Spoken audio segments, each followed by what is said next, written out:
पंचायतर महिला माने बेआईन मद कारबार को बंद करने नहीं प्रशासन पुलिस और अबकारी विभाग द्वारस्थ हेले। जून 9 तारीख मंगलवार दिन लेफ्रीपड़ा ब्लॉक बड़बंगा ग्राम पंचायत को संपूर्ण मदमुक्त परिवार को सुरक्षित करने नहीं सरपंच समेत महिला माने अंटा भिड़ी। मद घाटी बंद होइथिबा बेले एबे भी देशी विदेशी मदर बन्या तांको अंचल रे चलिथिबा नै सेमाने जिलापाल आरक्षी अधीक्षक अबकारी अधीक्षक कार्यालय रे पहुंची लिखित भाव अवगत करने सह समस्त स्तर साहाय्य भिक्षा करछंती। मद पाई तांको परिवार और परिवार भविष्यत अंधकारगामी होइथिबा सेमाने खबर सह कहिसंती। मद सेमानंको कांगाल सर्वसंत करुछि।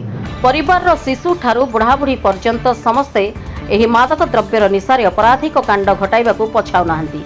पुरुष माने काम दाम तो किछि करू नाहंती, उल्टा तांको स्त्री माँ माने जेउ कमाणी करूछंती ताकू सेमाने मारपीट करी मदरे लुटुछंती। सकाळ हेले मदरे मुह धोउछंती।